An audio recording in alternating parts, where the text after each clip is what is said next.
संत रामपाल जी महाराज एक ऐसे महान संत जिन्होंने अपनी सतभक्ति, तत्व ज्ञान, करुणा और सेवा के बल पर समाज में नई मिसाल कायम की है। संत रामपाल जी महाराज की अगुवाई में उनके सभी सतलोक आश्रमों से समाज कल्याण के अद्भुत कार्यों ने समाज को सुनहरे भविष्य की एक नई उम्मीद दिखाई है। संत रामपाल जी महाराज से नाम दीक्षा लेने के बाद लाखों लोगों की लाइलाज बीमारियां जैसे कैंसर, एड्स आदि ठीक हुई। संत जी के ज्ञान से प्रेरित होकर उनके अनुयायियों ने लाखों यूनिट रक्तदान किया। संत जी ने लाखों बहन बेटियों का दहेज मुक्त विवाह करवाया।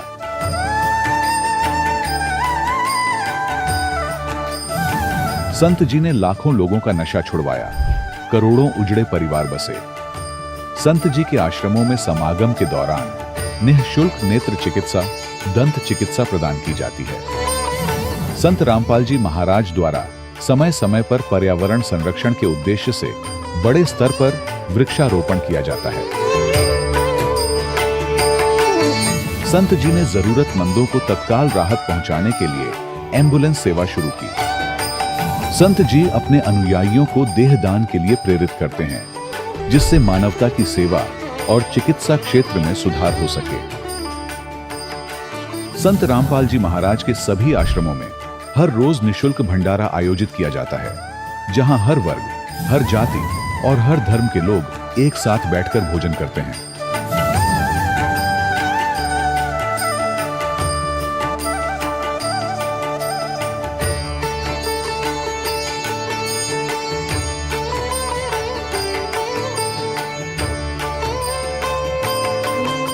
संत रामपाल जी महाराज की अन्नपूर्णा मुहिम ने गरीब और बेसहारा लोगों के जीवन में एक नई ऊर्जा और उम्मीद को जन्म दिया है। घर घर खाद्य सामग्री और जरूरी मदद पहुंचाकर संत रामपाल जी महाराज ने लोगों को दुख और मजबूरी से लड़ने की ताकत प्रदान की है।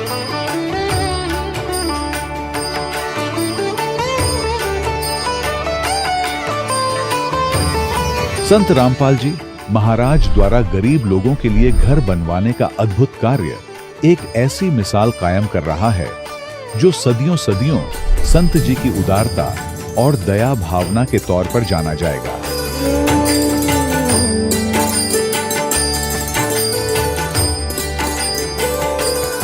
संत रामपाल जी महाराज के आश्रम में हजारों बुजुर्गों को सम्मान और प्यार के साथ जीवन जीने का अवसर मिलता है। उनके खाने, रहने और स्वास्थ्य की पूरी जिम्मेदारी संत रामपाल जी महाराज उठाते हैं। अनाथ बच्चों के लिए संत रामपाल जी महाराज के सभी आश्रम किसी वरदान से कम नहीं। यहाँ उन्हें शिक्षा, संस्कार और भविष्य के लिए बेहतर अवसर प्रदान किए जाते हैं। चाहे बाढ़ हो, भूकंप या महामारी, संत रामपाल जी महाराज और उनके अनुयायी हमेशा ही जरूरतमंदों के लिए सबसे आगे खड़े रहते हैं। कोविड महामारी के दौरान संत रामपाल जी महाराज के आश्रमों से करोड़ों लोगों के लिए भोजन, दवाइयां और जीवन रक्षक सामग्रियां उपलब्ध कराई गई। चाहे गरीब की मदद हो या किसी शोषित और पीड़ित वर्ग के हक और सम्मान की लड़ाई, संत रामपाल जी महाराज ने हमेशा ही उनकी दबी आवाज को सरकारों तक पहुंचाया है और उन्हें उचित न्याय दिलवाने में अहम भूमिका अदा की है। समाज में आध्यात्मिक और सामाजिक मूल्यों के प्रति जागरूकता लाने में संत रामपाल जी महाराज हर कदम पर मानवता के सच्चे सेवक साबित हुए हैं। संत रामपाल जी महाराज का जीवन हमें सिखाता है कि सच्ची सेवा वही है जो निस्वार्थ भाव से की जाए। आइए हम भी इस महान सेवा के कार्य में इस महान संत से जुड़ें और संत रामपाल जी महाराज से नाम दीक्षा लेकर अपने जीवन को धन्य बनाएं।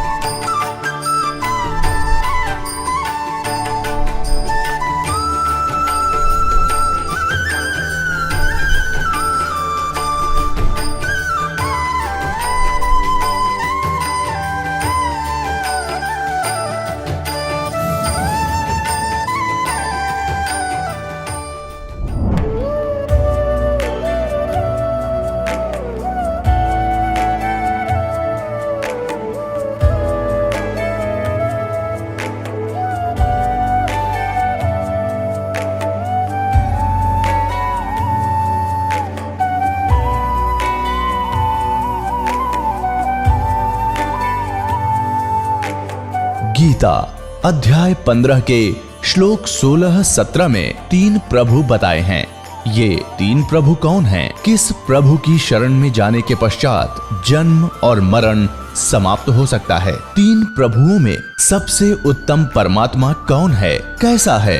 उसका क्या नाम है? इन सभी गूढ़ रहस्यों को जानने के लिए अवश्य सुनिए जगत गुरु तत्वदर्शी संत रामपाल जी महाराज के अमृत वचन।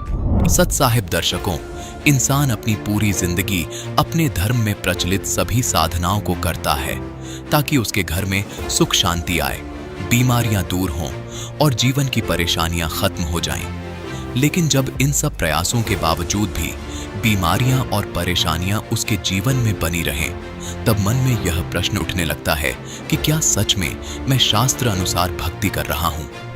दर्शकों, कुछ ऐसी ही कहानी थी कुरुक्षेत्र हरियाणा के रहने वाले विजय दास जी की। अपने धर्म में प्रचलित सभी साधनाओं को इन्होंने किया, लेकिन फिर भी जीवन में अनेकों समस्याएं बनी रहीं। लेकिन फिर जब 2009 में इन्होंने संत रामपाल जी महाराज का शास्त्र अनुसार ज्ञान सुना और संत रामपाल जी महाराज की शरण में आकर नाम दीक्षा ली, तो इनको चमत्कारिक लाभ होने लगे। दर्शकों, आखिर संत रामपाल जी महाराज ने विजयदास जी को ऐसी कौन सी जड़ी बूटी दे दी जिससे कि इनके जीवन की सभी परेशानियां बिल्कुल समाप्त हो गईं? और क्यों आज करोड़ों लोग संत रामपाल जी महाराज को पूर्ण परमात्मा मान रहे हैं? आखिर इसके पीछे की सच्चाई क्या है? आइए सुनते हैं विजयदास जी की कहानी इन्हीं की जुबानी। सर नमस्कार। सत साहिब जी। सर क्या नाम है आपका? मेरा नाम विजय दास है। विजय जी कहाँ से आए हैं आप? मैं सर कुरुक्षेत्र में रहता हूँ सर, कुरुक्षेत्र से आया हूँ। सर आप कुरुक्षेत्र हरियाणा से बिलोंग करते हैं। संत रामपाल जी महाराज से नाम दीक्षा लेने से पहले आप क्या भक्ति साधनाएं करते थे? सर मैं एक हिंदू परिवार में होने के नाते जो भी हिंदू धर्म में पूजा पाठ किया जाता है, ब्रह्मा जी, विष्णु जी, शिव जी और जितने भी देवी देवता हैं उन सब की हम पूजा किया करते थे। और जितने भी हमारे हिंदू धर्म में तीज त्यौहार हैं वो सब हम मनाया करते थे। और हमने सिरसा में जो पंथ बना हुआ है डेरा सच्चा सौदा सिरसा, उसमें भी हमने वहाँ से भी नाम दीक्षा ली हुई थी। संत गुरमीत राम रहीम जी से हमने नाम दीक्षा ली थी और उन्होंने हमें 3 नाम दिए थे, सतपुरख, अकाल मूर्त, शब्द स्वरूपी राम। और उन नाम का हम हर रोज़ सुबह शाम बैठ के उनकी भक्ति भी किया करते थे और वहाँ पे जाया भी करते थे, सत्संग में भी जाया करते थे, वहाँ पे सेवा भी किया करते थे डेरा सच्चा सौदा सिरसा में। तो हम वहाँ पे उनको एक पूर्ण गुरु मान के हम भक्ति कर रहे थे। लेकिन जब हमें सन 2009 में हमें संत रामपाल जी महाराज जी का एक शिष्य मिला, उनसे हमने ज्ञान गंगा पुस्तक ली और उस ज्ञान गंगा पुस्तक में पढ़ने के बाद हमें मालूम हुआ कि जो हम वहाँ पे जाया करते थे डेरा सच्चा सौदा सिरसा में, वो बताया करते थे कि परमात्मा निराकार है। लेकिन ज्ञान गंगा पुस्तक में और हमें हमारे सभी शास्त्रों के अंदर लिखा हुआ है कि परमात्मा साकार है, परमात्मा निराकार नहीं है। अगर परमात्मा निराकार है तो हम उसको देखेंगे कैसे? वहाँ पे तो कहा जाता है कि साधना करो, भक्ति करो और ये जो आपको नाम दिया गया है, तीनों नाम का जाप करो, आपको 10वें द्वार पे प्रकाश दिखेगा। और एक तरफ तो कहते हैं प्रकाश दिखेगा, और अगर हम उनसे पूछते हैं कि परमात्मा कैसा है, कहते वो तो प्रकाश रूप है, बस वो प्रकाश ही भगवान है। लेकिन जब हमने ज्ञान गंगा पुस्तक पढ़ी, उस पुस्तक से संत रामपाल जी महाराज जी के ज्ञान से हमें मालूम हुआ कि परमात्मा निराकार नहीं है, परमात्मा साकार है। और वो आते भी हैं, जाते भी हैं, देखने योग्य हैं परमात्मा, उनके दर्शन। सर संत रामपाल जी महाराज से नाम दीक्षा लेने से पहले आपने डेरा सच्चा सौदा सिरसा से नाम दीक्षा ले रखी थी। फिर आप संत रामपाल जी महाराज जी की शरण में क्यों आए? आपने संत रामपाल जी महाराज जी से फिर नाम दीक्षा क्यों ली? सर संत रामपाल जी महाराज जी की शरण में हम ऐसे आए कि हमें जो ज्ञान आज तक सुना गया था, जहाँ जो जितना भी ज्ञान हमें अपने बड़े बुजुर्गों से या हिंदू धर्म से या हमें डेरा सच्चा सौदा सिरसा से जो भी हमें ज्ञान सुना, तो हमें उससे संतुष्टि नहीं हुई थी। फिर भी हम परमात्मा की खोज करते रहते थे। इसी खोज में हमने निरंकारी मिशन से भी नाम उपदेश लिया था, उनसे उनका मंत्र भी लिया था। वो कहते थे कि भी तू ही निरंकार, मैं तेरी शरण आ, मैनू बख्श दे। उन्होंने ये मंत्र दिया था, तो वो भी हमने 2-2.5 साल किया। लेकिन हमें किसी भी तरह का कुछ आध्यात्मिक अनुभव भी नहीं हुआ था और सही ज्ञान का नहीं मालूम हुआ था कि परमात्मा कौन है, कैसे हैं भगवान, कहाँ रहते हैं, किसने देखा है भगवान। तो ज्ञान गंगा पुस्तक को पढ़ने से हमें रियलिटी का पता चला कि परमात्मा कबीर साहिब हैं। सर, आपने ज्ञानगंगा पुस्तक को पढ़ा, आपको ज्ञान हुआ कि संत रामपाल जी महाराज पूर्ण संत हैं। सर, जब आप संत रामपाल जी महाराज की शरण में गए, सर आपको क्या अलग लगा? आपको क्या अनुभव हुए? क्या आपको पूर्ण संत की शरण में जाने का अनुभव हुआ? आपको लगा कि अब मैं सही जगह पर आ गया हूँ? क्या कहना चाहेंगे? सर, जब से हम परमात्मा की शरण में आए हैं संत रामपाल जी महाराज जी की, जिस दिन से हमने पुस्तक ही पढ़ी थी, सिर्फ उस पुस्तक को पढ़ने से ही हमें असली पता चल गया था कि भी परमात्मा कबीर साहिब हैं। और जो हमारी खोज थी कि भी भगवान कौन है, वो हमारी पूरी हुई कि भी परमात्मा कबीर साहिब हैं। और जैसे पुस्तक हमने सारी पढ़ी, पुस्तक को पढ़ने से हमने सारे प्रमाण देखे। संत रामपाल जी महाराज जी ने सारे प्रमाण दिखाए कि गीता में भी कबीर साहिब लिखा हुआ है। गीता जी के अध्याय नंबर 8 का श्लोक नंबर 9 है, उसमें लिखा है कवियम पुराणम अनुशीसा ताराम, और कि वो परमात्मा कबीर देव हैं और उनकी भक्ति करनी चाहिए, पूर्ण संत से नाम उपदेश लेना चाहिए। तो संत रामपाल जी महाराज जी से नाम लेने के बाद हमें भगवान के बारे में सही जानकारी मिली कि भी परमात्मा कबीर साहिब हैं, सभी शास्त्रों में उनका प्रमाण है। सर, ज्यादातर श्रद्धालु संत रामपाल जी महाराज की शरण में इसलिए जाते हैं कि उनको कोई भूत प्रेत की बाधा होती है, या वो नशा ज्यादा करते हैं, नशा छोड़ना चाहते हैं, किसी को कैंसर जैसी बीमारियां हैं, या किसी को अन्य शारीरिक परेशानियां हैं। आपने संत रामपाल जी महाराज को केवल आध्यात्मिक ज्ञान प्राप्त करने के लिए गुरु बनाया, या आपको भी कोई परेशानी थी? और यदि आपको कोई परेशानी थी तो क्या संत रामपाल जी महाराज की शरण में जाने के बाद वो ठीक हो गई? हाँ जी सर, मैं इसके बारे में भी आपको बताना चाहूँगा कि हमें सबसे पहले तो आध्यात्मिक ज्ञान पता चला यहाँ से। और हमारे जब से मतलब हमारे घर पे भी प्रेत बाधा थी, हमने नए घर बनवाए थे और किसी से हमने मतलब नया प्लॉट लेके घर बनवाए थे, और जो पहले रहा करते थे वो भी उसमें वहाँ बसे नहीं थे, उनको भी छोड़ के जाना पड़ा था। तो जब से हमने नए घर बनवाए, हम रहने लगे, तो हमारे घर में भी वही सेम प्रॉब्लम हो गई थी। कभी तो कोई भी नई भैंस लेके आते थे, उसके थनों में दूध में खून आने लग जाता था। उसके लिए हमने कि ये हमारी प्रेत बाधा बताई कि आपके घर में प्रेत बाधा है, यहाँ पे कोई मुर्दा गड़ा हुआ है, ऐसे बताया गया कि भी यहाँ पे किसी मुसलमान को दफनाया गया है, कुछ ऐसा बताया कि। तो उसके निवारण के लिए हमने यज्ञ भी करवाए, और जैसे कि टोना टोटका कहते हैं कि भी ये कर देना चाहिए, वो भी हमने करवाया, लेकिन हमारा कहीं से कोई लाभ नहीं हुआ था। जब संत रामपाल जी महाराज जी से हमारे सारे परिवार ने नाम दीक्षा ली परमात्मा का, हमें सभी मंत्र मिले भगवान के, और सभी मंत्रों को मंत्र करने से, जाप करने से, सुबह शाम दोपहर की आरती करने से, जैसे ही हम मालिक की शरण में आए, उसी दिन से हमारे घर में कभी भी किसी तरह की ऐसी कोई बाधा नहीं रही, और सभी लाभ मिला है हमें परमात्मा से। सर देखिए, जैसा कि आपने बताया कि संत रामपाल जी महाराज की शरण में जाने के बाद आपको बहुत लाभ हुआ है। सर, यदि बात करें अध्यात्म की, या एक तरह से कहें कि ज्ञान की, तो संत रामपाल जी महाराज ने कुछ वर्ष पहले ही आध्यात्मिक मार्ग में कदम रखा है, या ये कहें कि नाम दीक्षा देना शुरू किया है और सत्संग प्रवचन शुरू किए हैं। सर, वहीं दूसरी तरफ जिन पंथों को छोड़ करके आप संत रामपाल जी महाराज जी की शरण में आए हैं, वो पंथ हजारों वर्षों से, सैकड़ों वर्षों से चले आ रहे हैं। तो आखिर क्या भिन्नता थी? आखिर ये कैसे संभव हुआ कि जो धर्मगुरु सैकड़ों वर्षों से नाम दीक्षा दे रहे हैं, पीढ़ी दर पीढ़ी नाम दीक्षा देते आ रहे हैं, उनके पास वो भक्ति विधि नहीं थी जो संत रामपाल जी महाराज के पास है? ऐसी क्या बात है कि सैकड़ों वर्षों से जो पंथ चलते आ रहे हैं, उनमें वो आध्यात्मिक, भौतिक और आर्थिक लाभ नहीं है, उनमें वो आध्यात्मिक साधनाएं नहीं है जो संत रामपाल जी महाराज बता रहे हैं? आखिर संत रामपाल जी महाराज से नाम दीक्षा लेने के बाद लोगों को लाभ कैसे मिल रहे हैं, और आपको क्या भिन्नता नजर आती है संत रामपाल जी महाराज में और अन्य धर्मगुरुओं में? सर, आपने बिल्कुल सही कहा कि हजारों वर्षों से जो धर्मगुरु बने हुए हैं, या इतने पीढ़ी दर पीढ़ी नाम देते हुए आ रहे हैं, उनके श्रद्धालुओं को कोई लाभ नहीं हो रहा। और संत रामपाल जी महाराज जी के शरण में जो भी भगत आ जाता है, चाहे आर्थिक प्रॉब्लम हो, चाहे किसी भी तरह की उनको प्रॉब्लम हो, भूत प्रेत का साया हो, या कोई भी उनको किसी भी तरह की प्रॉब्लम हो, उनको तुरंत लाभ मिल जाता है। ये परमात्मा का ही चलाया हुआ मार्ग है। संत रामपाल जी महाराज जी के बारे में पहले से ही ये समय निर्धारित था परमात्मा कबीर साहिब जी ने आज से 650 साल पहले अपने कबीर सागर ग्रंथ में लिखा हुआ है कि जब ये कलयुग 5500 वर्ष बीत जाएगा, एक परमात्मा का नुमाइंदा एक संत इस पृथ्वी पर आएंगे और वो इस यथार्थ मार्ग को चलाएंगे। सर, जैसा कि हिंदुस्तान में एक धारणा बनी हुई है कि जो संत महापुरुष या धर्मगुरु होते हैं वो एक भगवा चोला धारण करते हैं, गले में कंठी माला होती है, जटाएं बड़ी होती हैं, लेकिन जैसा कि संत रामपाल जी महाराज की वेशभूषा को देखकर बिल्कुल नहीं लगता, जैसा कि हिंदुस्तान में धारणाएं बनी हुई हैं कि संत उन्हें कहते हैं जिनकी जटाएं बड़ी होती हैं या गले में कंठी वगैरह डाली होती हैं। सर, इस बारे में क्या कहना चाहेंगे आप?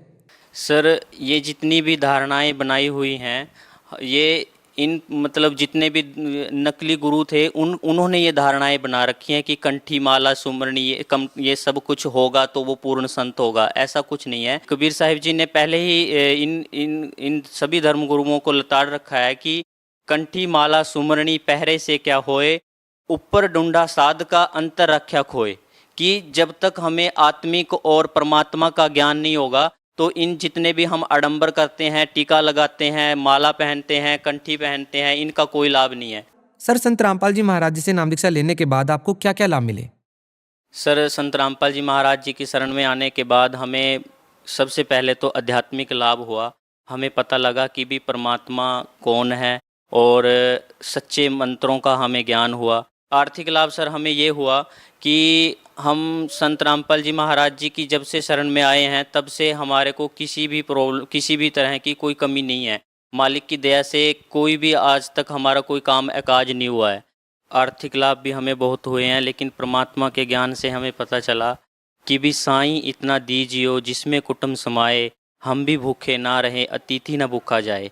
तो हमें तो परमात्मा से मांगना भी नहीं आता। हम जितने भी हिंदुस्तान के जितने भी हम मनुष्य हैं यही मांगते हैं कि भी कार होनी चाहिए, कोठी होनी चाहिए, धन होना चाहिए, हमें पूरा बैंक बैलेंस होना चाहिए। लेकिन परमात्मा कहते हैं कि भी कबीरा सब जग निर्धना, धनवंता ना कोय, धनवंता सो जानिए जापे राम नाम धन होए। कि चाहे हमारे पास अरबों खरबों करोड़ों रुपए कितने भी हमारे पास धन है, लेकिन अगर एक कोई भी कर्म की मार आ गई वो नहीं कटेगी। और अगर हम मालिक की शरण में हैं, पूर्ण संत से हमने नाम उपदेश लिया हुआ है और हम सच्ची श्रद्धा से मर्यादा में रह के भक्ति करेंगे तो परमात्मा चाहे कितनी भी भयंकर कोई भी कर्म की मार हो उसको भी परमात्मा काट देंगे। वहाँ धन काम नहीं आएगा और वहाँ पर परमात्मा की शक्ति काम करेगी। जी, बहुत बहुत धन्यवाद सर। नमस्कार दर्शकों, अभी आपने सुने संत रामपाल जी महाराज से दीक्षा प्राप्त करके सुखी हुए भक्त के अनुभव। अब देखिए जगत गुरु तत्वदर्शी संत रामपाल जी महाराज के मंगल प्रवचन। यानी जन्म मृत्यु, स्वर्ग गया, फिर पृथ्वी पर, फिर स्वर्ग गया, फिर पृथ्वी पे, फिर नरक गया। ये आगे देखो 295 पृष्ठ पे, यहाँ कमाल हो जाएगा। फिर कहाँ गया? मंदिर नगर में साले का ब्राह्मण की पत्नी से भारद्वाज नामक पुत्र हुआ। भारद्वाज के शरीर ने छोड़कर महावीर भगवान का जीव कहाँ गया? पर्याय ने छोड़कर महेंद्र स्वर्ग में देव हुआ। महेंद्र स्वर्ग से फिर कहाँ गया? इतर निगोद में एक सागर की आयु वाला निगोदिया जीव हुआ। निगोद से निकलकर श्री महावीर भगवान का जीव कहाँ गया? अब देखो अनेकों भाव धारण किए जो इस प्रकार है। 1000 आख वृक्ष के भाव, 80,000 सीप के भाव, 20,000 नीम के भाव वृक्ष के भाव, 90,000 बार केली वृक्ष के भाव, 3,000 बार चंदन वृक्ष के भाव, 5 करोड़ बार कनेर वृक्ष के पेड़ों के शरीर और 60,000 बार वैश्या के शरीर, 5 करोड़ बार शिकारी के जीवन और 20 करोड़ बार हाथी बना, 60 करोड़ बार गधा बना और 30 करोड़ बार कुत्ता, 60 करोड़ बार नपुंसक, 20 करोड़ बार स्त्री, 90 लाख बार धोबी और 8 करोड़ बार घोड़ा, 20 करोड़ बार बिल्ली और 8 लाख बार गर्भपात से मरण और केवल 80 लाख बार देव प्रयाग को प्राप्त हुआ। ये है रियल जन्म मरण का चक्र, बिल्कुल सत्य है। कब तक? जब तक उस अल्लाहू अकबर की सत साधना इस दास से प्राप्त नहीं होगी तो ऐसे जन्म मृत्यु सबकी होगी।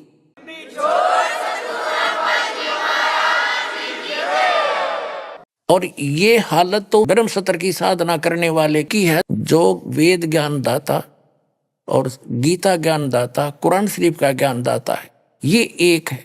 इसके बताए अनुसार साधना करने वाले की जन्म मृत्यु सदा बनी रहेगी। ये भूल है, इन्होंने कुरान शरीफ को ठीक से समझा नहीं, जिसलिए गलत आइडिया लगा रखा है कि एक बार आखिरत होगी। नहीं, इन्हें स्पष्ट किया कि मैं फिर पैदा करूंगा जैसे पहले पैदा किया था, नहीं तो फिर ये दोबारा पैदा करने वाली बातें नहीं, खत्म हो जानी थी। तो अब ये है ओरिजिनल, क्योंकि बाबा आदम ऊपर मिले तो पहले जा चुके हैं, वो भी खत्म होगी। बाबा हजरत अब्राहिम, मूसा जी, ईसा जी ऊपर बैठे हैं, पूरी जमात की जमात है। बाबा आदम की सारी संतान, कोई नरक में कोई स्वर्ग में। तो वो सिद्धांत गलत सिद्ध हो गया कि कब्र में पड़े रहेंगे, और फिर वो तो सब पे लागू होना चाहिए, फिर जो सबके लिए कुरान शरीफ है। तो ये इन्होंने ठीक से समझा नहीं कुरान शरीफ को, ये वास्तविकता ये। और ये हालत है उस व्यक्ति की है, मारीची वाले जीव की, जो वेदों अनुसार साधना कर रहा था। इसके बाद ये महावीर जैन हुआ। देखो ये सारा कुछ भोग कईयो फिर आगे चल गया, फिर जन्म मृत्यु ऐसे चली, ये जन्म मृत्यु चली रही थी, हाथी घोड़े वृक्ष सब में इसका जीवन गया, और फिर देव हुआ, और फिर 7वें नरक में गया। उसके बाद 7वें नरक से महावीर भगवान का जीव कहाँ गया, ये सारा चल रहा है। पर्वत पर सिंह हुआ, फिर पुनः नरक में, प्रथम नरक में गया, फिर कहाँ गया, ये हुआ, फिर यहाँ आ जाते हैं 7वें स्वर्ग में देव हुआ। अब यहाँ आगे जम्बू द्वीप के छतरपुर नगर में नंदीवर्धन राजा की वीरमती नंदी से नंद नाम पुत्र हुआ। नंद का जीव फिर आगे कहाँ गया, पुष्पोत्तर विमान में देव हुआ। तदंतर 24 में तीर्थंकर श्री महावीर भगवान हुए। इतनी बिरान माटी हुए पाछे महावीर भगवान हुआ। अरे महावीर भगवान ने के रंग लाए वो देख लो आगे। श्री महावीर भगवान हुआ, और श्री महावीर भगवान के जीव ने कितने पाखंड मत चलाए, उत्तर है 363 पाखंड मत चलाए। ले काट गया रोगी वो। अब देखो जो वर्तमान के जितने जैनी भाई हैं, इन पाखंड मत के आधार से, यानी महावीर जैन जी के द्वारा पाखंड मत चलाए गए 363 प्रकार के, उन पाखंड बकवादों के आधार से साधना कर रहे हैं। इनकी के दुर्गति होगी, ये तो एक दिन भी स्वर्ग में नहीं जा सकते। जो शास्त्र अनुकूल ऋषभ देव जी से नाम लेकर के वो पुण्यात्मा मारीची साधना कर रहा था, उसकी यह दुर्गति, वो कम से कम स्वर्ग तक तो घूम आया, और इस पाखंड मत के आधार से तो सीधे नरक में जाएंगे सारे के सारे। अब इससे दो बात सिद्ध होगी, एक तो जन्म मृत्यु ऐसे है, ये बिल्कुल सही विधान है, और इन मुसलमान भाइयों का कहना ये गलत है, और कुरान शरीफ से भी स्पष्ट हो गया, और हजरत मोहम्मद की जीवनी से स्पष्ट हो गया। वास्तविकता यही है कि जब तक पूर्ण परमात्मा सत्य पुरुष की साधना, उस अल्लाह अकबर की सत्य साधना नहीं मिलेगी, तब तक जन्म मृत्यु सदा बनी रहेगी। ये कब्र के अंदर रहना, ये विधान बिल्कुल गलत है, ये कुरान शरीफ को नहीं समझ पाए, और उस सदा के लिए समाप्त कराने के लिए परमात्मा ने दया कर रखी है अपने सभी पुण्यात्माओं पर, क्योंकि उस परमात्मा के सभी बच्चे हैं। जीव हमारी जाति है, मानव धर्म हमारा, हिंदू मुस्लिम सिख ईसाई धर्म नहीं कोई नारा। हम सभी एक परमात्मा के बच्चे हैं, उस अल्लाह अकबर के बच्चे हैं। हम शैतान के लोक में रह रहे हैं, यहाँ बिरान माटी कर रखी सबकी। आज सब कुछ दिखाई देता, कल मृत्यु हो जाती है, कुछ भी साथ नहीं।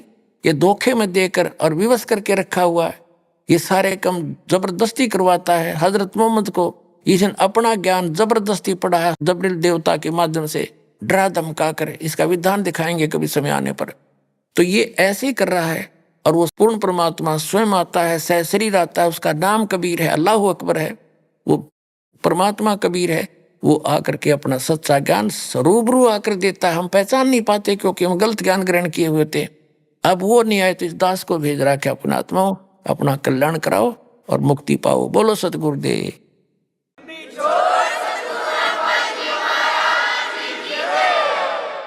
परम पिता परमात्मा पूर्ण ब्रह्म सारी सृष्टि के रचनार कबीर देव कबीर साहेब अल्लाह अकबर परम अक्षर ब्रह्म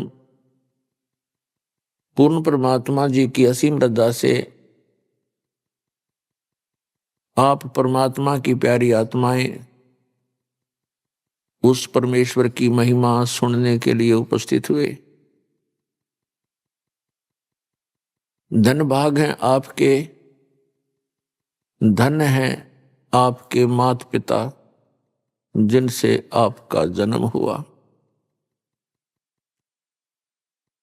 परमात्मा कहते हैं सूक्ष्म वेद के अंदर वो स्वयं आकर ज्ञान देते हैं, या तो माता भगत जन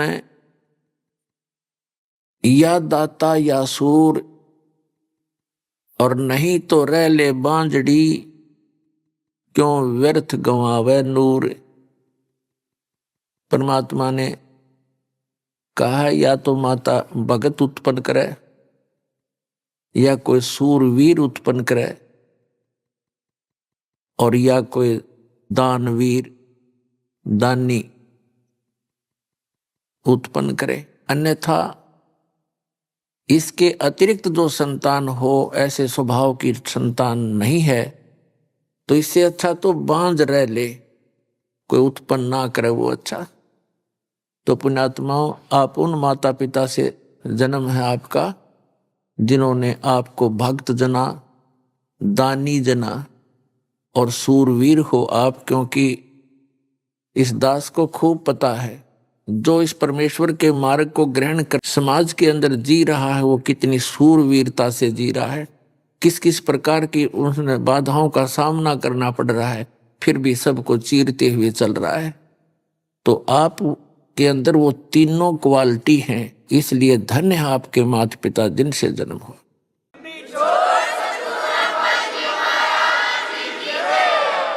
और उससे भी सौभाग्य आपका धन्य हो आपके आपको ऐसे समय में जन्म मनुष्य का, देवता भी तरसते हैं इस प्राइम टाइम को। ये बिचली पीढ़ी ऑफ कलयुग, ये मिड टाइम है कलयुग का, और ऐसे समय में आपको मनुष्य जन्म जो परमात्मा ने वो बैन उठा रखा है, जो आज तक उसको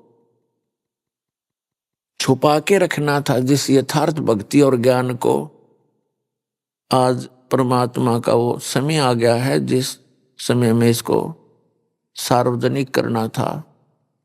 और ऐसे समय में आपका जन्म, पुण्यात्माओं, लाल की परख जोरी कर सकता है, ना उसको स्वयं पता होता है तेरी कितनी कीमत है, ना अनजान व्यक्तियों को पता होता है इस लाल की कीमत कितनी है।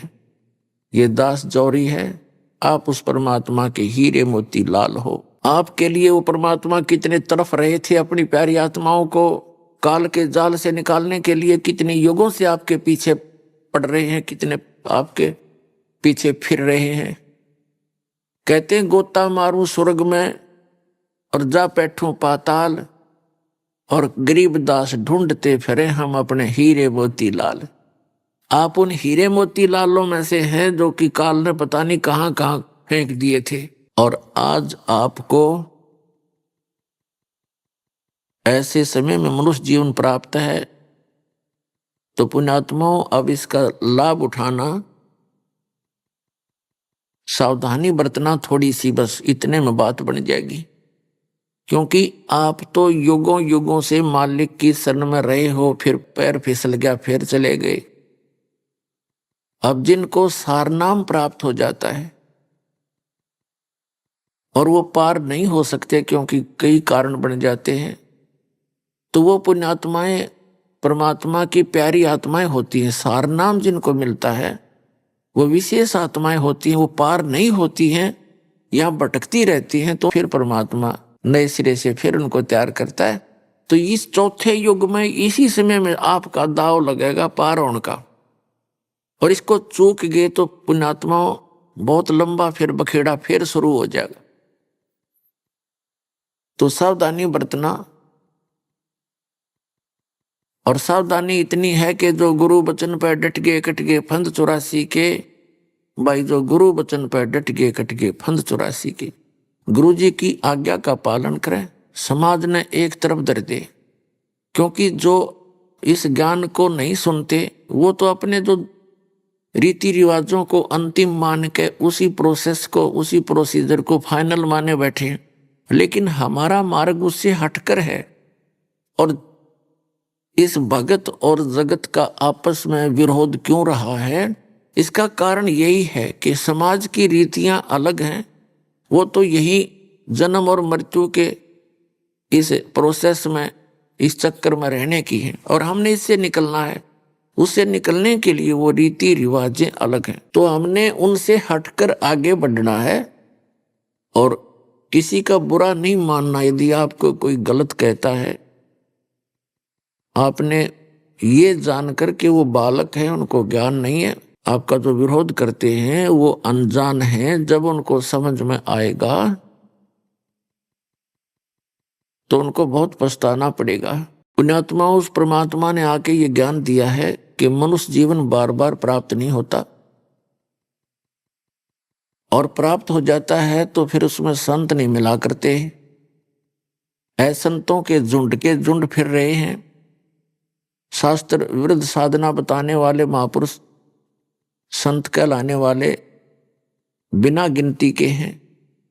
कदम कदम पर काल ने ऐसा भयंकर मुहिम छेड़ रखा है वर्तमान में।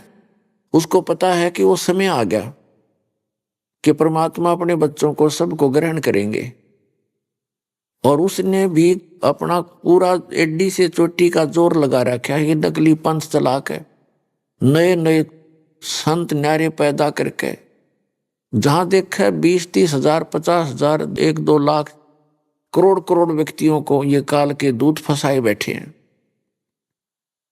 तो पुण्यात्माओं, परमात्मा ने सबसे बड़ी दया करी आपके ऊपर कि आपको शिक्षित कर दिया। ये दास खूब देख रहा है कि जब दास का जन्म हुआ सन 1951 में, 8 सितंबर 1951 को, उस समय शिक्षा का कोई विशेष जोर नहीं था, किसी की रुचि नहीं थी। 10 वर्ष के बाद देखा कि शिक्षा की कुछ रुचि बनी, और 10-20 वर्ष के बाद तो देखा कि लोगों ने शिक्षा को ही मूल चीज मान लिया। अपने बच्चों को, सबको, बेटियों को, बेटों को शिक्षा में सबको शिक्षित करना चाहा। तो ये परमात्मा की दया थी। नहीं, हमारे समय में लड़कियों को स्कूल नहीं भेजते थे। मेरी 4 बहनें थी, उनमें से एक ही शिक्षा ग्रहण कर पाई, जो सबसे लास्ट थी, बाकी तो ऐसे अशिक्षित रही।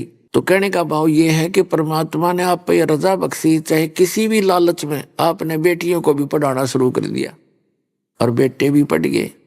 तो उसका मूल उद्देश्य है कि आज आप भगवान को पहचान लोगे, इन ठगों के, इन झूठे ज्ञान को आप स्वयं रिजेक्ट कर दोगे और यहां भाग जाओगे अपने भगवान के जहाज में, जो सतलोक ले जाकर छोड़ देगा आपको। तो उसके लिए ये कृपा आपके ऊपर परमात्मा की कि आपको ऐसे समय में जन्म मिला। तो पुण्यात्मा, दास ने जिस समय ये सत्संग शुरू किए थे और प्रोजेक्टर के माध्यम से पुस्तकें दिखानी प्रारंभ की,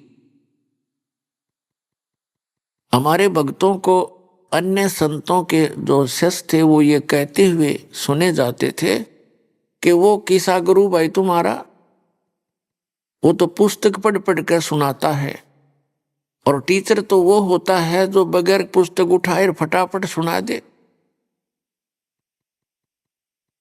तो हमारे बच्चों के पास कोई जवाब नहीं था, भक्तों के पास, और उन्होंने मुझे भी ये कहने की चेष्टा की कि जी लोग चाहते हैं कि बगैर पुस्तक दिखाए सत्संग किया जाए।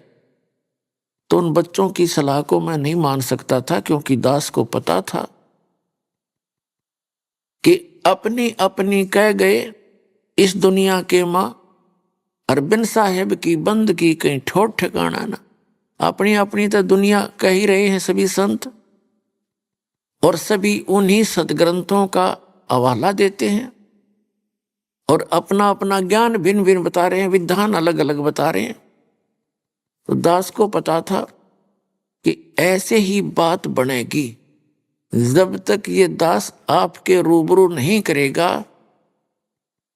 जैसे वैसे कह दिया मैंने कि ब्रह्मा विष्णु महेश नासवान है, इनकी जन्म मृत्यु होती है और इनके माता पिता हैं, तो कोई नहीं मानने, दूना विरोध हो जाता। तो दास ने वो फिर ये कह करके फिर ये दिखा दिया, देखो भाई, देवी भागवत के अंदर देवी महापुराण के 123 पृष्ठ पे सचित्र मोटा टाइप गीता प्रेस गोरखपुर से प्रकाशित है। इसमें लिखा है, ये स्वयं कह रहे हैं विष्णु जी, मैं ब्रह्मा और शंकर, हमारी तो जन्म मृत्यु होती है, हम अविनाशी नहीं है। तो फिर उस पुस्तक को जो आज तक वो समझ नहीं सके भगत समाज, और उनके गुरु थे वो अनपढ़ जैसे थे, उनको एक अक्षर ज्ञान था लेकिन अध्यात्म ज्ञान में वो बिल्कुल अनपढ़ -0 थे, जो आज तक ये नहीं बता सके हिंदू समाज में कि ब्रह्मा विष्णु महेश की स्थिति क्या है। एक स्टेट के मंत्री को और कोई राष्ट्रपति बताता है कितनी बुद्धि है उसकी, कैसा जानता है वो राजनीति को। तो इसलिए दास ने ये पुस्तकें दिखाना प्रारंभ किया। भले ही कुछ एक व्यक्तियों ने अच्छा नहीं लगा, लेकिन बुद्धिमान समाज ने इसको स्वीकारा। इसके आधार से अपने सदग्रंथों को उठा उठा कर देखा, और देखा तो देखा, फिर क्या कोई झूठ थोड़ा बोला जा सकता है। सच पाया, पूरा विश्व झुकेगा इस साइड में, पूरे विश्व को मानना पड़ेगा सच्चाई को, क्योंकि इसके अतिरिक्त कोई कल्याण नहीं, कोई मार्ग नहीं।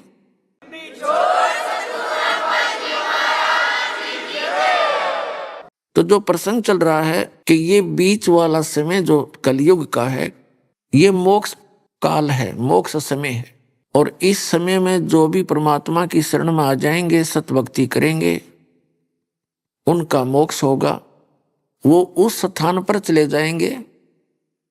श्रीमद् भगवद गीता अध्याय नंबर 15 के श्लोक नंबर 4 में कहा है कि तत्वदर्शी संत की प्राप्ति के उपरांत उस तत्व ज्ञान रूपी शस्त्र के द्वारा इस अज्ञान रूपी गुत्थी को काटकर, अर्थात तत्व ज्ञान से अध्यात्म ज्ञान को पूर्ण रूप से समझकर उसके पश्चात परमेश्वर के उस परम पद की खोज करनी चाहिए, जहां जाने के बाद साधक फिर लौटकर कभी संसार में नहीं आते। और वहां पर क्या स्थिति है, गीता अध्याय नंबर 7 के श्लोक नंबर 29 में गीता ज्ञानदाता कहता है कि जो व्यक्ति, जो साधक जरा और मरण से छूटने के लिए प्रयत्न कर रहे हैं, जरा माने वृद्धावस्था का दुख, मरण माने मृत्यु, जो जरा और मरण से छूटने के लिए प्रयत्नशील हैं अर्थात भक्ति कर रहे हैं, वे तत्परम से, संपूर्ण अध्यात्म ज्ञान से और सभी कर्मों से परिचित हैं। अब अर्जुन ने 8वें अध्याय के प्रथम मंत्र में पूछा कि किम तत्परम, वो तत्परम क्या है जिसको जानने के बाद साधक केवल जरा और मरण से छूटने का ही प्रयत्न करते हैं। इसका उत्तर दिया है 8वें अध्याय के 3 श्लोक में श्रीमद् भगवद गीता में, कि वो परम अक्षर ब्रह्म है, परम अक्षर ब्रह्म है। इस परम अक्षर ब्रह्म को गीता में परम अक्षर ब्रह्म, वेदों में पूर्ण परमात्मा और कुरान शरीफ के अंदर इसे अल्लाहु अकबर कहा है। अल्लाहु अकबर, अल्लाह ताला। अब उस अल्लाह ताला के बारे में, उस कंप्लीट गॉड के विषय में न तो कुरान शरीफ का ज्ञानदाता परिचित, क्योंकि उसने स्पष्ट कर दिया है, कुरान शरीफ सूरत फुरकानी चैप्टर नंबर 25 और आयत नंबर 52 से 59 में स्पष्ट किया है। कुरान शरीफ के ज्ञानदाता ने हजरत मोहम्मद को कह रहे हैं कि हे नबी, हे पैगंबर, तो उन काफिरों का कहा ना मानना जो कबीर को भगवान नहीं मानते, अल्लाह नहीं मानते। यानी मुसलमान भाई कबीर का अर्थ बड़ा करते हैं। कहने का भाव यह है कि जो उस अल्लाहु अकबर को भगवान नहीं मानते, अल्लाह नहीं मानते, अन्य उपासना करते हैं, तो उनकी बातों में मत आना, उनके लिए संघर्ष करना। संघर्ष का अर्थ है कि उनके द्वारा भ्रमित ना होना, मेरे द्वारा बताए गए इस ज्ञान पर दृढ़ रहना। और वो परमात्मा वही है अल्लाहु अकबर, जिसने 6 दिन में सृष्टि रची और 7वें दिन तख्त पर जा बैठा। कुरान शरीफ का ज्ञानदाता स्पष्ट कर रहा है कि मैं नहीं जानता उसके विषय में। उसके विषय में किसी बाखबर से पूछो, तत्वदर्शी संत से पूछो।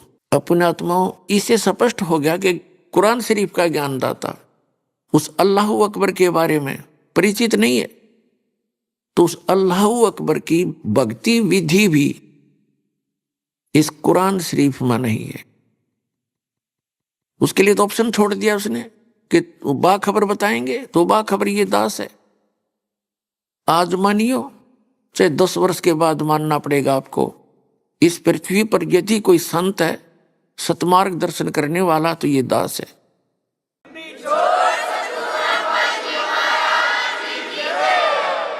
वैसे तो अच्छी आत्मा सभी हैं, लेकिन वो सभी तत्व ज्ञानहीन हैं। उनके पास यथार्थ भक्ति विधि न यथार्थ ज्ञान है।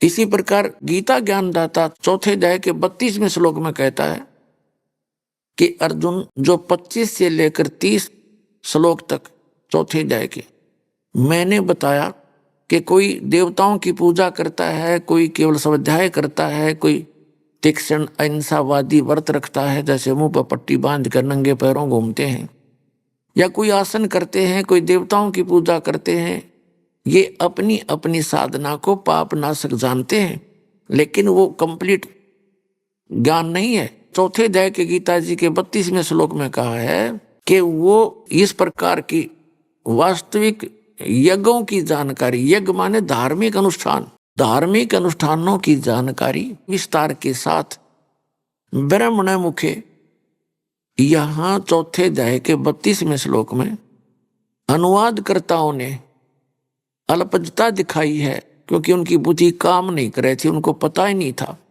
यहां ब्रह्मण मुखे का अर्थ कर दिया वेद की वाणी में नहीं। ब्रह्मण का अर्थ वेद नहीं होता, राजा का अर्थ संविधान नहीं होता। ब्रह्म का अर्थ कोई वेद करता है वो महामूर्ख व्यक्ति है। ब्रह्म तो एक राजा है, भगवान, और वेद उसका विधान संविधान है, तो राजा का अर्थ संविधान नहीं किया जा सकता, ये अल्पज्ञता है। तो इस ब्रह्मण का अर्थ 17वें अध्याय के 23वें श्लोक में इन्हीं अनुवादकर्ताओं ने सच्चिदानंद घन ब्रह्म कहा है, वो बिल्कुल सही है। ओम तत्सत इति निर्देश है ब्रह्मण तिर्विद समर्थ है ब्राह्मणा तेन वेदा च यज्ञा विहिता पुरा। अब इसका क्या अर्थ है कि सच्चिदानंद घन ब्रह्म का, उस परम अक्षर ब्रह्म का तो 3 मंत्र का जाप है, ओम तत्सत। ओम तो ये सरपुरुष का, सरब्रह्म का, काल का, और तत् ये सांकेतिक है, और सत भी सांकेतिक है, कोड वर्ड है। ये कोड वर्ड इस दास के पास है, इस विश्व में किसी के पास नहीं, और ना ही कोई अधिकारी है इन कोड वर्डों को। इस मंत्र का दान करने का भी कोई अधिकारी नहीं है, और अनधिकारी के पास चाहे इसका ज्ञान भी हो, क्योंकि मुझ दास से सुनकर कोई बागी हो जावे, अपने आप जो ये मंत्र दान करने लग जावे संत बनकर, वो सबसे बड़ा दुश्मन होगा इस मानव समाज का, क्योंकि मिलता जुलता ज्ञान याद कर लेगा, यही मंत्र उसके पास है, तो वो डुप्लीकेट है, यानी वो पासपोर्ट डुप्लीकेट बना रहा है, वो महाअपराधी है उस भगवान के दरबार में, और 10-20 व्यक्तियों को 100-200 1000 को वो बर्बाद कर सकता है। तो आपने उससे भी सतर्क रहना है। तो कहने का भाव ये है कि यह ब्रह्म का अर्थ सच्चिदानंद घन ब्रह्म है। तो हम चौथे अध्याय के 32वें श्लोक में फिर आते हैं कि इस प्रकार की धार्मिक अनुष्ठानों की जानकारी ब्रह्मण मुखे, यानी सच्चिदानंद घन ब्रह्म ने जो अपने मुख कमल से बोला, उच्चारण किया, उस वाणी में विस्तार के साथ कही गई है, वो तत्व ज्ञान है। चौथे अध्याय के 34वें श्लोक में कहा कि अर्जुन, उस तत्व ज्ञान को जो उस पूर्ण परमात्मा अल्लाह अकबर ने स्वयं आकर के सशरीर आकर के बोला है, उसके मुख कमल से उच्चारित वाणी में जो वर्णित है वो तत्व ज्ञान है। उस तत्व ज्ञान को तत्वदर्शी संतों के पास जाकर समझ, उनको दंडवत प्रणाम करने से, कपट छोड़कर नम्रता पूर्वक प्रश्न करने से, वो तत्वदर्शी संत तुझे उस परमात्म तत्व का, यानी तत्व ज्ञान का उपदेश करेंगे। इससे सिद्ध हो गया कि गीता ज्ञानदाता भी उस अल्लाहू अकबर की यानी परम अक्षर ब्रह्म की जानकारी नहीं रखता, सच्चिदानंद घन ब्रह्म की जानकारी नहीं रखता। उसने भी ऑप्शन छोड़ दिया है कि तत्वदर्शी संत बताएंगे। यदि इस गीता जी के अंदर वो ज्ञान होता तो एक अध्याय और लिख देते, 18 लिखे 19 हो जाते। इसी प्रकार कुरान शरीफ के अंदर जो आयत हैं, जो सूरत हैं, वो एक आधी और लिख देता, उसमें बता देता, उसमें पढ़ लो। वो है ही नहीं। यजुर्वेद अध्याय नंबर 40 के मंत्र नंबर 8 में एक अकायम शब्द है।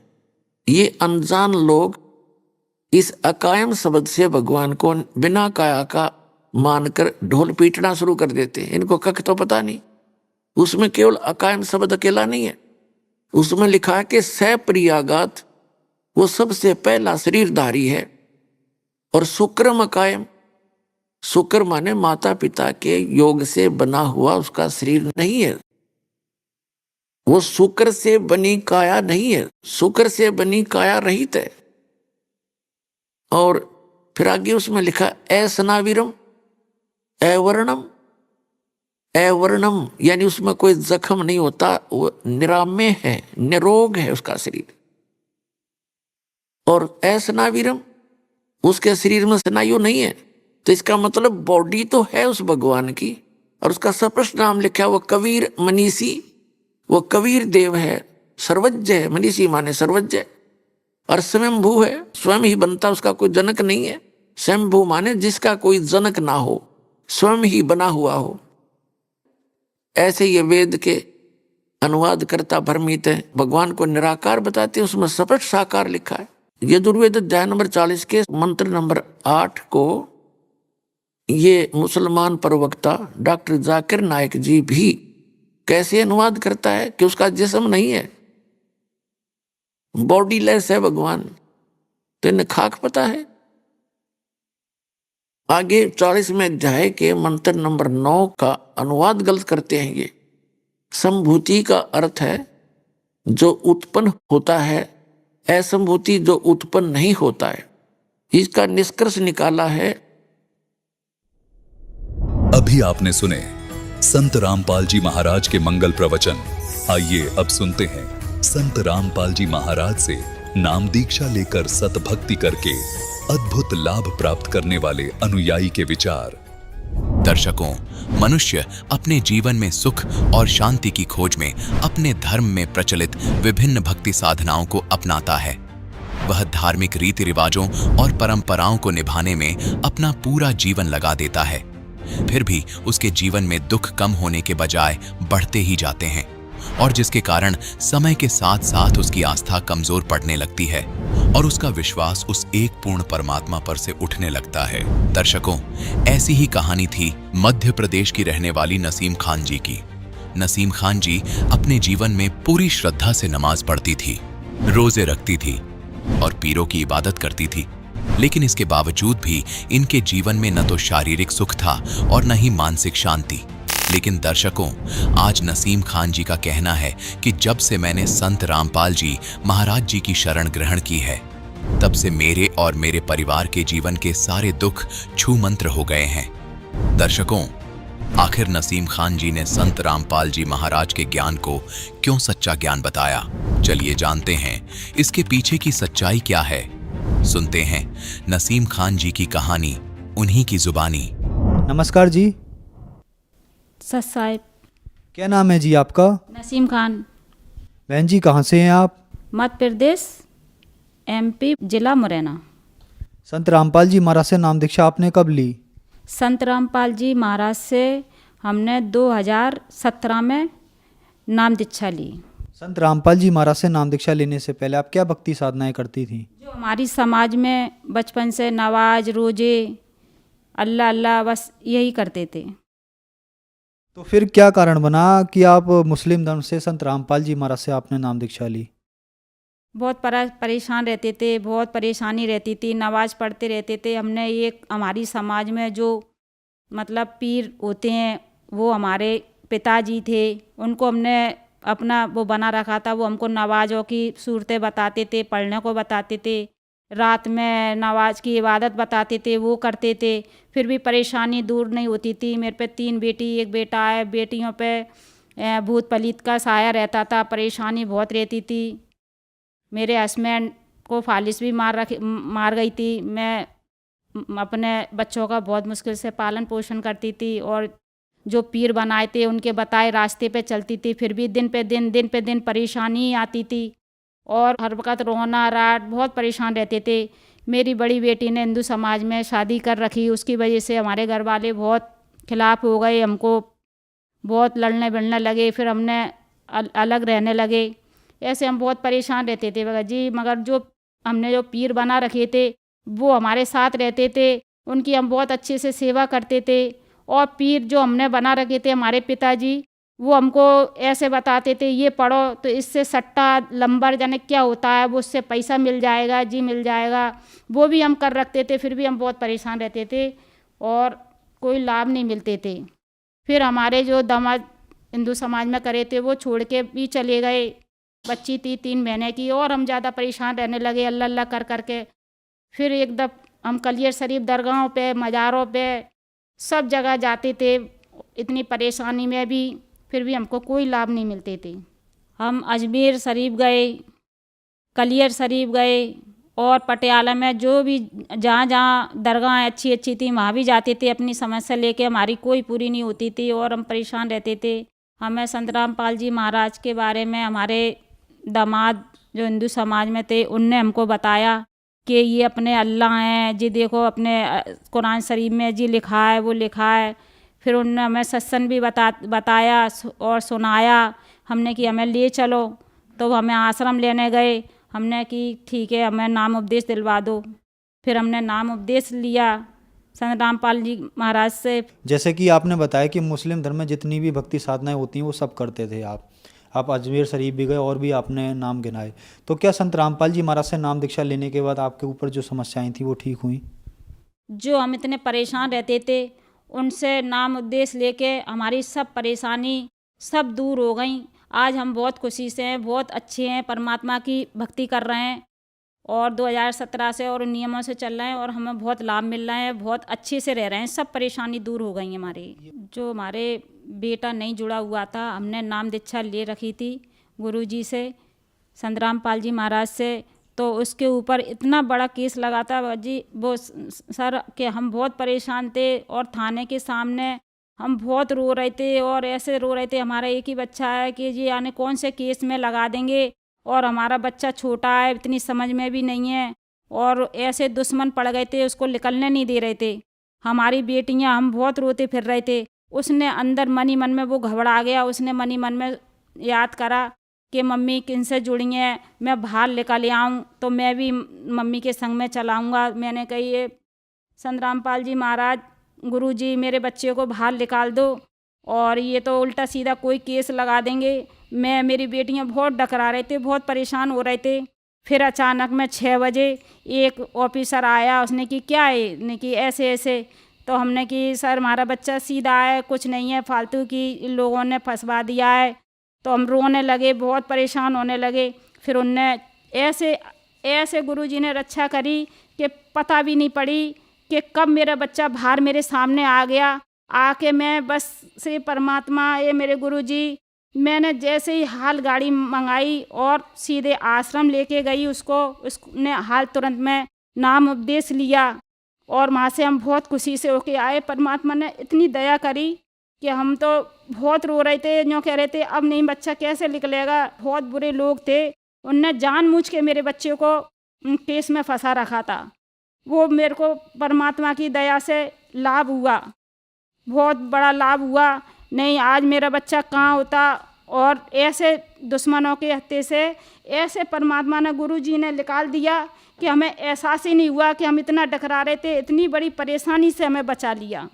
मेरी बेटी जो 3 साल से कोर्ट में केस चल रहा था, मेरे दामाद जो छोड़ के रखे थे, मेरी बेटी भी बहुत परेशान रहती थी, उसकी वजह से मैं भी बहुत परेशान रहती थी। कोर्ट कचहरियों में पैसा लग रहा था, पैसा भी नहीं था। इतना हम परेशान थे, इतना परेशान थे कि हम दिन रात रोने के सिवा और नमाज पढ़ने के सिवा कुछ भी नहीं आता था। जब से संत रामपाल जी गुरु जी से नाम दीक्षा ली, मेरी बेटी का भी घर बस गया और मेरी जो समस्या थी, मेरे पैरों से खड़ा नहीं हुआ जाता था, पैरों से बहुत दर्द होता था, वो भी मैं ठीक हो गई और खूब सब परमात्मा जुड़ के बहुत सच लाभ मिले हमें और हमारे सब अब सही हैं। जैसे कि आपने बताया कि आपने संत रामपाल जी महाराज से नाम दीक्षा लिया और आपको बहुत सारे लाभ मिले। पहले आप मुस्लिम धर्म में थे और संत रामपाल जी महाराज से नाम दीक्षा लेने के बाद जो संत रामपाल जी महाराज ने आपको नाम दीक्षा दी, तो क्या आप मुस्लिम से हिंदू बन गए? नहीं भगत जी, हम हिंदू नहीं हैं। हमारे संत रामपाल जी महाराज बताते हैं, जीव हमारी जाति है, मानव हमारा धर्म, हिंदू मुसलमान सिख ईसाई धर्म कोई न्यारा नहीं और हमें इससे कोई फ़र्क नहीं पड़ता है। हमें परमात्मा अल्लाह हमें मिल गए और हमें यही चाहिए, हमें कोई मतलब नहीं है। परिवार जो हमारे मुसलमान हैं, जो हमारे घर वाले हैं, वो हम पे विरोध करते हैं, हिंदू बन गई है, हिंदू बन गई है। हम कहते हैं हमें तो ठीक है, हम हिंदू बन गए हैं पर हमें अल्लाह तो मिल रहे हैं। नमाज इतनी पढ़ ली, इतने हमने सब कुछ कर लिए हैं, इतनी इतनी परेशानी उठा ली, हमें कुछ अल्लाह नहीं मिले, हमें अब अल्लाह मिले। देखो कुरान शरीफ खोलो, हम खूब समझाते हैं मगर उनके समझ में नहीं आती है। संत रामपाल जी हमारे महाराज हमको हिंदू नहीं बनाते हैं, वो जो मुसलमान जो कुरान शरीफ में लिखा है उसके हिसाब से हमें मुसलमान के धर्म से जो इबादत बताते हैं वही इबादत करते हैं हम, और ना वो हिंदू नहीं बनाते हैं। और जो मतलब कुरान शरीफ को खोल के सैलान पे जो सत्संग बताते हैं वो देखो मुसलमान बहन भाई, तो वो ना हिंदू का कोई वो नहीं है, वो तो जो इबादत कुरान शरीफ में लिखी है उसी को बताते हैं। आज जो दर्शक टीवी पे आपको देख रहे हैं और वो भी मुस्लिम समाज से हैं, तो उनके लिए आप क्या कहना चाहेंगी? मैं उनसे यही कहती हूँ कि मुसलमान समाज से कि देखो अपने अल्लाह और जो कुरान शरीफ पढ़े हुए हैं उनको खोल के देखो। चैलान पे रामपाल गुरुजी का सत्संग आता है, उसको देखो तो आपके समझ में आ जाएगी। वो हिंदू नहीं बनाते हैं, जो अपना कुरान शरीफ कह रहा है वही से इबादत बताते हैं। मैं मुसलमान समाज से यही कहती हूँ, अपने अल्लाह आए हुए हैं उनको पहचानो और समझो और सही इबादत करो, जो इबादत करनी चाहिए, जो नहीं कि नवाज में और दरगाहों पे वहाँ जहाँ कुछ नहीं मिलेगा। मैं भी एक मुसलमान समाज से हूँ और आज मुझे सही इबादत मेरे संत रामपाल जी महाराज ने मुझे बताई हुई है, उससे मुझे काफ़ी लाभ मिले हैं कुरान शरीफ के अनुसार। ठीक है, कुरान शरीफ मेरी बेटियां भी पढ़ी हुई हैं, मैं भी पढ़ी हुई हूँ। आज मैं उसको पढ़ के मैंने देखा है, आप भी देखो और समझो तो आपके समझ में आ जाएगी। अपने अल्लाह कबीर साहब हैं, अपने 786 बार जो कुरान शरीफ में नाम दिया हुआ है, तो मुसलमान समाज कहती है कि हमारा 786 लक्खी है, तो उसको समझो तो कि वो लक्खी क्यों है। अपने अल्लाह का नाम कबीर साहब, कबीरन कबीरा खबीरा, जो कुरान में लिखा हुआ है उसको पहचानो कि यही अल्लाह हैं। जी तुमने अल्लाह अल्लाह अल्लाह अल्लाह कर रहे हो, उससे तुम्हें कोई लाभ नहीं मिल रहे हैं। जैसे कि हाल ही के कुछ वर्षों से देखा गया है कि संत रामपाल जी महाराज से मुस्लिम समाज है वो भी बहुत ज़्यादा संख्या में जुड़ रखा है, जैसे आपकी तरह। अगर कोई श्रद्धालु टीवी पे आपका इंटरव्यू सुनना है, अगर वो मुस्लिम धर्म से भी है, तो वो संत रामपाल जी महाराज से नाम दीक्षा कैसे ले सकता है? चैलान पे गुरुजी का सत्संग आता है, उसके नीचे पट्टी आती है, उसमें उनका नंबर लिखा है और उससे अपन नंबर से फ़ोन लगा के और पूछ सकते हैं। और जगह जगह पे संत रामपाल जी गुरुजी के नाम केंद्र बने हैं, वहाँ जाकर नाम उपदेश ले सकते हैं। धन्यवाद जी। सत साहिब।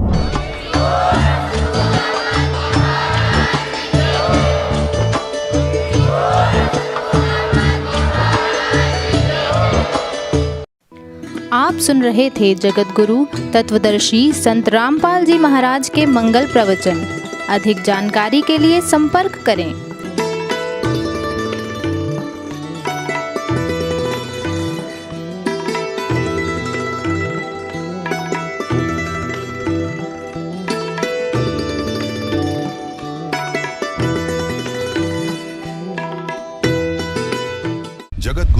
तत्वदर्शी संत रामपाल जी महाराज जी के पावन सानिध्य में भक्ति की अलख जगाने तथा श्रद्धालुओं को सत्य भक्ति मार्ग का रास्ता दिखाने हेतु कनाडा के लोकप्रिय channel the TV NRI channel पर जगत गुरु तत्वदर्शी संत रामपाल जी महाराज जी के मंगल प्रवचनों का प्रसारण प्रतिदिन सुबह 7:30 बजे से 8:30 बजे तक तथा रात्रि 7:30 बजे से 8:30 बजे तक किया जा रहा है। इस सत्य भक्ति मार्ग को अपनाने के लिए अधिक से अधिक सत्संग प्रसारण देखें। इस सत्संग प्रवचन का सीधा प्रसारण संत रामपाल जी महाराज लाइव सत्संग YouTube चैनल और जगत गुरु संत रामपाल जी महाराज Facebook पेज पर भी देख सकते हैं।